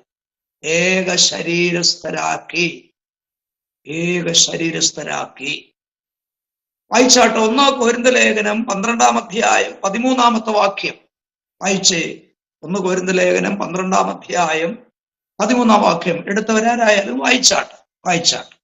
ക്രിസ്തുവും യഹൂദന്മാരോ യവനന്മാരോ ദാസന്മാരോ സ്വതന്ത്രരോ നാം എല്ലാവരും ഏക ശരീരമാകുമാറ് ഒരേ ആത്മാവിൽ സ്നാനമേറ്റും എല്ലാവരും ഒരേ ആത്മാവിനെ പാനം ചെയ്തുമിരിക്കുന്നു. മതി, താങ്ക് യു. അപ്പോൾ ഏകയോഗ്യത എന്ന് പറയുന്ന മർമ്മത്തിന്റെ ഒന്നാം ഭാഗം, സുവിശേഷത്താൽ ജാതികളായവരെ ദൈവം ക്രിസ്തു യേശുവിൽ കൂടെ കൂട്ടവകാശികളാക്കി തീർത്തു എന്നുള്ളതാണ്. രണ്ടാമത് ഇവിടെ കാണുന്നത് ഏക ശരീരസ്ഥരാക്കി എന്നുള്ളതാണ്. ഏക ശരീരസ്ഥർ, അതാണ് ഇപ്പൊ നമ്മൾ കൊരിന്ത്യ ലേഖനത്തിൽ ഇവിടെ 12-ാം അധ്യായത്തിന്റെ 13-ാം വാക്യത്തിൽ നമ്മൾ വായിച്ചു കേട്ടത്. യഹൂദന്മാരോ യവനന്മാരോ ദാസന്മാരോ സ്വതന്ത്രരോ നാം എല്ലാവരും ഏക ശരീരമാകുമാറ് ഒരേ ആത്മാവിൽ സ്നാനമേറ്റും എല്ലാവരും ഒരേ ആത്മാവിനെ പാനം ചെയ്തുമിരിക്കുന്നു. അപ്പോൾ രക്ഷിക്കപ്പെട്ടതായിരിക്കുന്ന ഒരുവൻ, അല്ലെങ്കിൽ ദൈവമക്കളായി തീർന്ന ഒരുവൻ, നമുക്കറിയാം അടിസ്ഥാന ഉപദേശപ്രകാരം രണ്ടാമത് എന്താ ചെയ്യേണ്ടത്? സ്നാനമേൽക്കണം. വെള്ളത്തിൽ മുങ്ങി സ്നാനമേൽക്കണം. ഒരേ ആത്മാവിൽ സ്നാനമേറ്റിരിക്കുന്നു എന്ന് പറഞ്ഞിരിക്കുന്നു, അതിനെ ഉദ്ദേശിച്ച. അങ്ങനെയാണെങ്കിൽ നാം വെള്ളത്തിൽ മുങ്ങി സ്നാനമേറ്റപ്പോൾ നമ്മൾ ആരായിത്തീർന്നു? ആ സഭയാം ശരീരത്തിന്റെ അംശികളായി തീരുവാനിടയായി. എന്നിട്ട് 14-ാം വാക്യത്തിൽ എന്താ പറഞ്ഞത്? ശരീരം ഒരവയവമല്ല, പലതത്രേ എന്നാ പറഞ്ഞിരിക്കുന്നത്. നമുക്കറിയാം, ഒരു വ്യക്തിയുടെ ശരീരം എന്ന് പറയുന്നത് ഒരവയവം മാത്രമുള്ളതല്ല. എല്ലാ അവയവങ്ങളും കൂടെ ഒന്നു ചേരുമ്പോഴാണ് അതൊരു ശരീരമായി തീരുന്നത്, അല്ലേ? നമ്മുടെ കൈ മാത്രം പറയുക ഞാനാ ഇന്നയാളെന്ന് പറഞ്ഞാൽ മറ്റേ കൈ സമ്മതിച്ചു കൊടുക്കുമോ? കാലുകൾ അത് സമ്മതിക്കുമോ? ഇല്ല. എല്ലാ അവയവങ്ങളും കൂടെ ഒന്നു ചേരുമ്പോഴാണ് അതൊരു ശരീരമായി മാറുന്നത്. അങ്ങനെയാണെങ്കിൽ ദൈവസഭയെ ഒരു ശരീരമായി ചിത്രീകരിച്ചാൽ ആ ശരീരമാകുന്ന സഭയിൽ നമ്മൾ അംഗമായി തീർന്നത് എപ്പോഴാണ്? കർത്താവിനെ ജലത്തിൽ സാക്ഷീകരിച്ചപ്പോഴാണ്. സ്നാനമാണ് അവിടുത്തെ പ്രധാന വിഷയം. സ്നാനം എന്നുള്ളത് മറ്റൊരു വിഷയമാണ്, അത് നമുക്കിപ്പോ ചിന്തിക്കാൻ നേരമില്ല. സ്നാനപ്പെടേണ്ട വ്യക്തികളുടെ യോഗ്യതകൾ എന്തായിരിക്കണം? സ്നാനം എന്ന് പറയുന്നതിന്റെ അർത്ഥം എന്താണ്? ആര് സ്നാനപ്പെടുത്തണം? എങ്ങനെ സ്നാനപ്പെടുത്തണം? ഏത് നാമത്തിൽ വേണം? അതൊക്കെ സ്നാനത്തിന്റെ ഉപദേശം. അങ്ങനെയാണെങ്കിൽ നാം സ്നാനപ്പെട്ടപ്പോൾ ആരായി മാറി? സഭയാം ശരീരത്തിന്റെ അംശികളായി തീരുവാനിടയായി. അപ്പൊ നമ്മളെല്ലാവരും ദൈവസഭയാകുന്ന ശരീരത്തിന്റെ ഓരോ അവയവങ്ങളാണ്. നമുക്കറിയാം, നമ്മുടെ ശരീരത്തിലെ അവയവങ്ങൾക്കെല്ലാം വിവിധമായിരിക്കുന്ന ദൗത്യങ്ങളാണ്, അല്ലേ? എന്നാൽ ഈ സഭയാകുന്ന ശരീരത്തിന്റെ തലയാണ് ആര്? യേശുക്രിസ്തു. യേശുക്രിസ്തു തലയും കർത്താവിന്റെ സഭ ശരീരവുമാണ്. നമുക്കറിയാം, നമ്മുടെ ഓരോ അവയവങ്ങൾക്കും തലയായിട്ടൊരു ബന്ധമുണ്ട്. അപ്പൊ ഈ തലയാണ് ഓരോ അവയവങ്ങളെയും നിയന്ത്രിക്കുന്നത്, അല്ലെ? ഈ തലയിൽ നിന്നാണ് ഓർഡർ കൊടുക്കുന്നത് ഓരോ അവയവങ്ങൾക്കും. അപ്പൊ തലയാകുന്ന ക്രിസ്തുവാണ് ദൈവസഭയുടെ നാഥൻ. ദൈവസഭയുടെ നിയന്ത്രിതാവ് കർത്താവായ യേശുക്രിസ്തുവാണ്. വെളിപ്പാട് പുസ്തകം തന്നെ 2-ാം അധ്യായം നമ്മൾ വായിക്കുമ്പോൾ എഫേസോസ് സഭയ്ക്ക് ദൂതെഴുതുമ്പോൾ പറയുകയാണ്, 7 നക്ഷത്രങ്ങൾ വലങ്കയിൽ പിടിച്ചുകൊണ്ട് നിലവിളക്കുകളുടെ നടുവിൽ ഉലാവുന്ന ഒരു കർത്താവ്. അപ്പൊ സഭയിൽ സ്ഥാനമാർക്കാണ്? യേശുവിനായിരിക്കണം. യേശുവിന്റെ സാന്നിധ്യമില്ലാത്തത് സഭയല്ല, അത് സംഘടനയാണ്. അങ്ങനെയാണെങ്കിൽ പുതിയ നിയമസഭ ശരീരവും യേശുക്രിസ്തു ഈ ശരീരത്തിന്റെ തലയുമാണ് എന്നുള്ള കാര്യം മറക്കരുത്. ഈ തലയുമായിട്ട് എല്ലാ അവയവങ്ങൾക്കും ബന്ധമുള്ളതുപോലെ നമ്മുടെ ബന്ധം യേശുവാകുന്ന തലയുമായിട്ടായിരിക്കണം. ആ തലയാണ് നമ്മളെ നയിക്കേണ്ടത്, തലയാണ് നമ്മളെ നിയന്ത്രിക്കേണ്ടത്. അങ്ങനെ ശരീരമായിരിക്കുന്ന ഈ സഭയോടുള്ള ബന്ധത്തിലാണ് നമുക്ക് ഈ 2-ാമത്തെ കാര്യം മനസ്സിലാക്കാൻ കഴിയുന്നത്. നാം ഏക ശരീരസ്ഥരാക്കി മാറ്റി എന്നുള്ളതാണ് രണ്ടാമത്തെ വിഷയം. അത് സ്നാനത്തിലൂടെയാണ് ലഭിക്കുവാനായിട്ട് ഇടയായത്. ഇതൊരു മർമ്മമായിരുന്നു. ഇനി അടുത്ത ഭാഗത്തേക്ക് ഞാൻ നീങ്ങുകയാണ്. 3, വാഗ്ദത്തത്തിന്റെ പങ്കാളികളാക്കി മാറ്റി. വാഗ്ദത്തത്തിന്റെ പങ്കാളികളാക്കി തീർത്തു.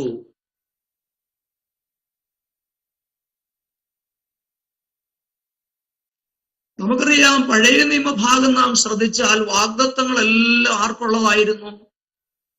യഹൂദന്മാർക്കാണ്. അബ്രഹാമിൽ കൂടെ ദൈവം തെരഞ്ഞെടുത്തതായ യഹൂദ ജാതിക്കായിരുന്നു ദൈവിക വാഗ്ദത്തങ്ങളെല്ലാം കൊടുത്തിരുന്നത്. യഹൂദന്മാരല്ലാതിരുന്ന പുറജാതികൾക്ക് വാഗ്ദത്തങ്ങളൊന്നും ലഭ്യമല്ലായിരുന്നു. അവര് വാഗ്ദത്തത്തിന്റെ നിയമങ്ങൾക്ക് അന്യരായിരുന്നു. എന്നാൽ നോക്കിക്കേ, പുതിയ നിയമസഭയോടുള്ള ബന്ധത്തിൽ ഏകയോജ്യത മർമ്മത്തിൽ മൂന്നാമതായിട്ട് കാണുവാൻ കഴിയുന്നത് അവരെ വാഗ്ദത്തത്തിന്റെ പങ്കാളികളാക്കി മാറ്റി എന്നുള്ളതാണ്. ദൈവസഭയ്ക്ക് അല്ലെങ്കിൽ ജാതികളായിരുന്ന പ്രിയപ്പെട്ടവർക്ക് വാഗ്ദത്തത്തിന്റെ പങ്കാളിത്വം ലഭിക്കാനായിട്ട് ഇടയായി. നോക്കുക, സുവിശേഷത്താൽ ജാതികൾ ക്രിസ്തു യേശുവിൽ കൂട്ടവകാശികളായി തീർന്നു. അതിനുശേഷം അവരേക ശരീരസ്ഥരായി തീർന്നു. മൂന്നാമതായിട്ട് കാണാൻ കഴിയുന്നത് എന്താണ്? അവരെ വാഗ്ദത്തത്തിന്റെ പങ്കാളികളാക്കി മാറ്റുവാനായിട്ട് ഇടയായി. ഈ വിഷയം പഠിക്കുമ്പോൾ നമുക്ക് പുതിയ നിയമ വെളിച്ചത്തിൽ ലഭിച്ചിരിക്കുന്ന ഏറ്റവും വലിയ വാഗ്ദത്തം എന്തായിരുന്നു? പരിശുദ്ധാത്മാവ് എന്ന വാഗ്ദത്തമാണ്. അതുകൊണ്ടാണ് കർത്താവ് ഉയർത്തെഴുന്നേറ്റ് സ്വർഗാരോഹണം ചെയ്യുന്നതിന് മുൻപായി തന്റെ ശിഷ്യന്മാരോടായിട്ട് പറഞ്ഞു, എന്നോട് കേട്ട പിതാവിന്റെ വാഗ്ദത്തത്തിനായി നിങ്ങൾ എന്ത് ചെയ്യണം? കാത്തിരിക്കണം. അല്ലെ? കാത്തിരിക്കണം. അങ്ങനെ ഏകദേശം 120 പേരുള്ളതായിരിക്കുന്ന ഒരു സംഘം, സഭയല്ല, സംഘം, അവർ ഒരുമിച്ച് മനസ്സോടുകൂടെ ഏകമായി ഇരുന്ന് പ്രാർത്ഥിച്ച് പെന്തക്കോസ്ത് നാൾ വന്നപ്പോൾ ആ വാഗ്ദത്തത്തിന്റെ നിവൃത്തി ദൈവം അവർക്ക് നൽകുവാനായിട്ടിടയായി. അപ്പോസ്തലപ്രവൃത്തിയുടെ പുസ്തകം 2-ാം അധ്യായത്തിൽ അതാണ് നമ്മൾ വായിക്കുന്നത്. പെന്തക്കോസ്ത് നാൾ വന്നപ്പോൾ അവരെല്ലാവരും കൂടിയിരുന്നതായിരിക്കുന്ന ആ വീട്ടിലേക്ക് ദൈവത്തിന്റെ പരിശുദ്ധാത്മാവ് ഇറങ്ങി വരുവാനിടയായി. അവരുടെ എല്ലാവരുടെ മേലും പകർന്നു.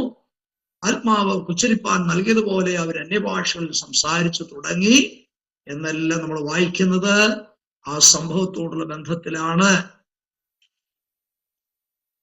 അങ്ങനെ വാഗ്ദത്തത്തിന്റെ പങ്കാളികളാക്കി ജാതികളെ മാറ്റിയെന്നുള്ളത് ആ പെന്തക്കോസ്ത് ദിവസം അപ്പോസ്തലന്മാർക്ക് പോലും മനസ്സിലായില്ല. അവരോർത്തത് യഹൂദന്മാർക്കാണ് അതും കിട്ടുന്നതെന്ന് ഓർത്തിരുന്നു. അവിടെ കൂടിയിരുന്നതല്ല യഹൂദന്മാരായിരുന്നല്ലോ. ആരും ജാതികളായിട്ടുള്ളവർ അവിടെ ഉണ്ടായിരുന്നില്ല. എന്നാൽ ദൈവസഭയുടെ ആരംഭം കഴിഞ്ഞ് കൊർന്നല്യോസിന്റെ വീട്ടിലും ശമര്യയിലും ഒക്കെ നടന്നതായിരിക്കുന്ന ഉണർവിനോടുള്ള ബന്ധത്തിൽ അപ്പോസ്തലന്മാർക്ക് ഒരു കാര്യം കൂടെ പിടികിട്ടി. ഇത് യഹൂദന്മാർക്ക് മാത്രമുള്ളതല്ല, പിന്നെ ജാതികൾക്കും കൂടെ ദൈവം വെച്ചിരിക്കുന്ന അനുഗ്രഹമാണ്.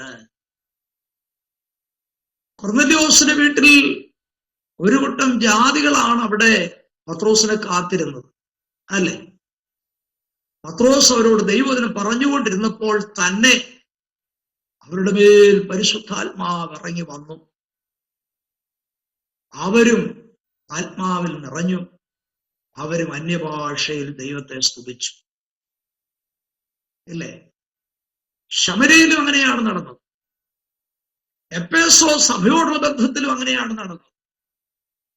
എന്ന് പറഞ്ഞാൽ ജാതികളായിരിക്കുന്നവർക്ക് ദൈവം മറഞ്ഞു കിടന്നതായ മർമ്മം വെളിപ്പെട്ടപ്പോൾ ഒരു കാര്യം സംഭവിച്ചു. അവരും വാഗ്ദത്തത്തിന്റെ പങ്കാളികളാണ് എന്നുള്ള കാര്യം മനസ്സിലാക്കാനിടയായി. അപ്പൊ പുതിയ നിയമസഭയോടുള്ള ബന്ധത്തിലാണ് ഈ മർമ്മം വെളിപ്പെട്ട് കിട്ടിയത്. അതിനകത്ത് അടങ്ങിയിരിക്കുന്ന 3 കാര്യങ്ങളാണ് ഇതിനകത്തുള്ളതെന്ന് നമുക്ക് ഇതിൽ നിന്ന് ഗ്രഹിപ്പാനായിട്ട് സാധിച്ചു. ഒന്ന്, ക്രിസ്തു യേശുവിൽ സുവിശേഷത്താൽ ജാതികൾ ആരായി? കൂട്ടവകാശികൾ. 2, അവരേക ശരീരസ്ഥരായി സ്നാനമേറ്റപ്പോൾ. 3, അവർ വാഗ്ദത്തത്തിന്റെ പങ്കാളികളുമായി തീരുവാനിടയായി. ഇന്ന് രാത്രി ഈ വചനം പഠിച്ചുകൊണ്ടിരിക്കുമ്പോൾ തന്നെ നാം പഠിക്കുക മാത്രമല്ല, ദൈവം നമുക്ക് നൽകിയതായിരിക്കുന്ന ഈ ശ്രേഷ്ഠകരമായ പദവികളെ ഓർക്കുമ്പോൾ നാം അറിയാതെ ദൈവത്തെ സ്തുതിപ്പാൻ കടംപെട്ടവരാണ് എന്നുള്ള കാര്യം ഒരിക്കലും മറന്നുപോകരുത്. ഇവിടെ വാഗ്ദത്തം എന്നത് പരിശുദ്ധാത്മാവിനെ ഉദ്ദേശിച്ചാണ് എങ്കിൽ തന്നെയും നമുക്ക് അനേക വിഷയത്തിൽ പങ്കാളിത്തം ലഭിച്ചിരിക്കുന്നു എന്നുള്ള കാര്യം ഓർക്കണം. പരിശുദ്ധാത്മാവ് മാത്രമല്ല വാഗ്ദത്തം കേട്ടോ, വേറെ കാര്യങ്ങൾക്ക് നമുക്ക് പങ്കാളിത്തം ലഭിച്ചിട്ടുണ്ട്. ഞാൻ അതിനെക്കുറിച്ചുകൂടെ പറഞ്ഞിട്ട് നമുക്ക് ക്ലാസ് അവസാനിപ്പിക്കാം. നമുക്ക് ലഭിച്ചിരിക്കുന്ന പങ്കാളിത്തം ഏതിനൊക്കെ, നമ്മൾ ഏതിനെല്ലാം പങ്കാളികളാണ്?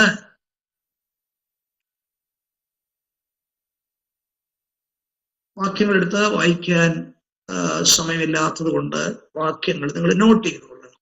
1, സ്വർഗീയ വിളിക്ക് നമ്മൾ പങ്കാളികളായി അല്ലെങ്കിൽ ഓഹരിക്കാരായി. സ്വർഗീയ വിളിക്ക് ഓഹരിക്കാരായി.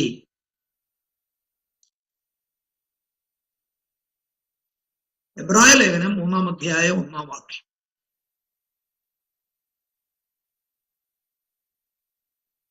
അപ്പൊ നമുക്ക് ഏതിന് പങ്കാളിത്തം കിട്ടി?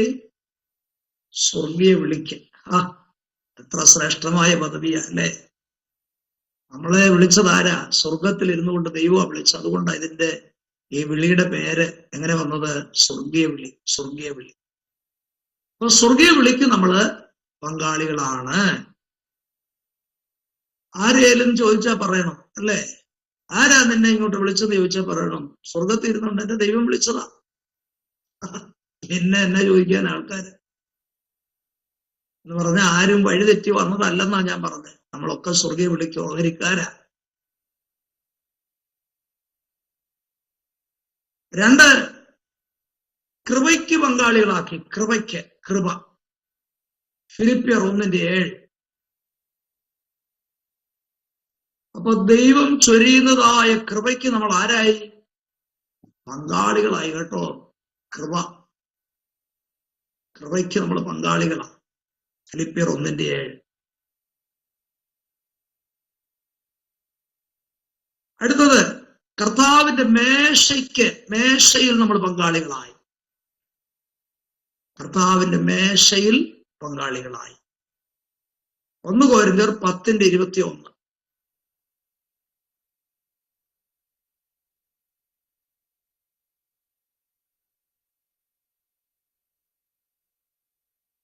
കൊരിന്ത്യർ 10:21.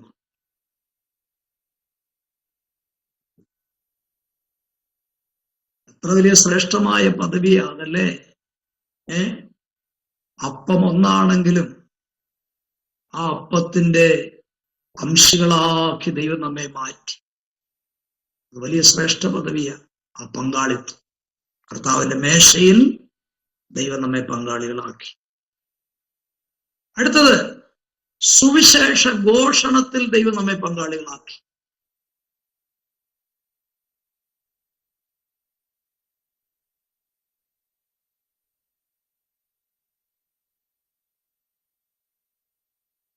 1 കൊരിന്ത്യർ 9:23.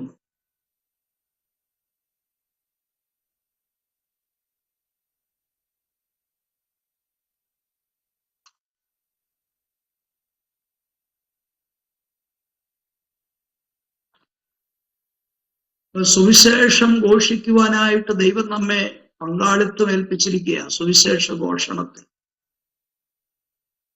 യാതൊരു അർഹതയുമില്ലാതിരുന്ന സ്ഥാനത്ത് നിന്ന് ദൈവം നമ്മെ തെരഞ്ഞെടുത്ത് നമ്മെ ആക്കി വെച്ചിരിക്കുന്ന സ്ഥാനം ചെറിയതല്ല, അത് ശ്രേഷ്ഠമായൊരു സ്ഥാനമാണ്. അതാ നമ്മൾ സാധാരണ പാടാറുള്ളത്, ദൂതന്മാർക്കും കൂടവകാശം ലഭ്യമാകാതുള്ള രക്ഷാ ദൂതറിയിപ്പാൻ ഭാഗ്യം ലഭിച്ചെനിക്ക്, അങ്ങനല്ലേ പാടാറുള്ളത്. അപ്പൊ ദൂതന്മാർക്ക് പോലും ലഭിക്കാത്തതായ ഒരു ഭാഗ്യാവസ്ഥയാണ് സുവിശേഷം ഘോഷിക്കുക എന്നുള്ളത്, അല്ലേ? ഈ ഏദൻ തോട്ടത്തിൽ ആദാം ദമ്പതിമാരെ ഇറക്കിവിട്ട ശേഷം അവിടെ ദൂതന്മാരെ, കെരൂബുകളെ ദൈവം കാവലാക്കിയെന്നാണ് നമ്മൾ വായിക്കുന്നത്, അല്ലേ?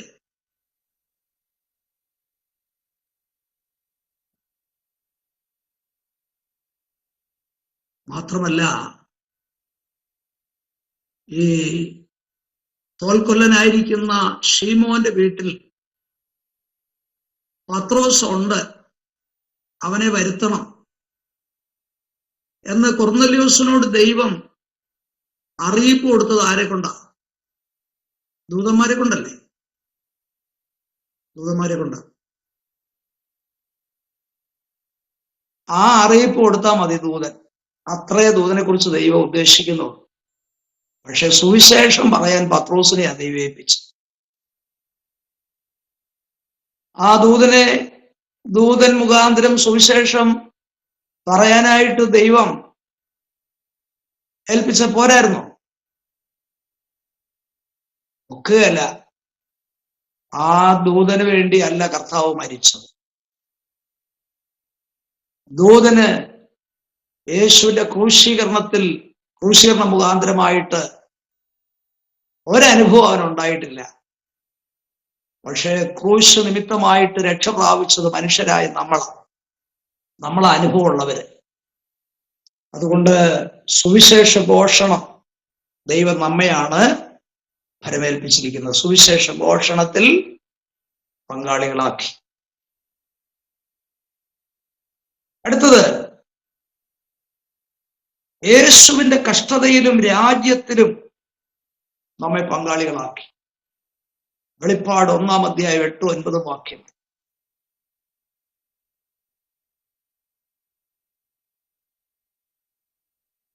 ക്രിസ്തുവിന്റെ കഷ്ടതയിലും രാജ്യത്തിലും ദൈവം നമ്മെ പങ്കാളികളാക്കി. വെളിപ്പാട് 1-8-9.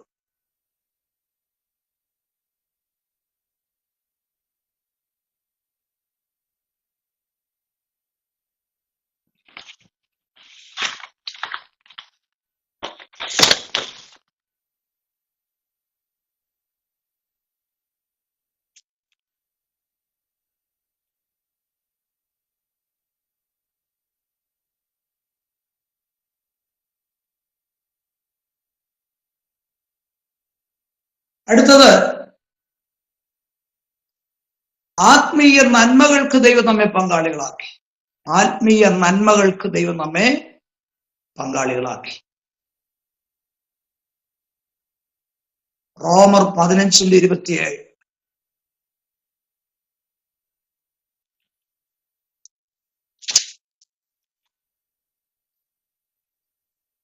റോമർ 15:27.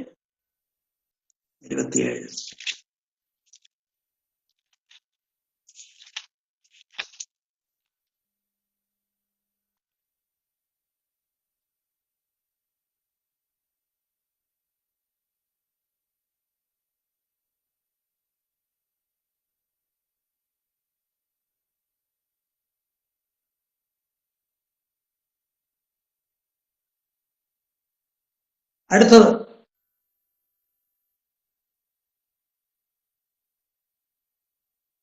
കഷ്ടങ്ങൾക്ക് ദൈവം നമ്മെ പങ്കാളികളാക്കി. കഷ്ടങ്ങളിൽ പങ്കാളികളാക്കി. 1 പത്രോസ് 4:13. 1 പത്രോസ് 4:13.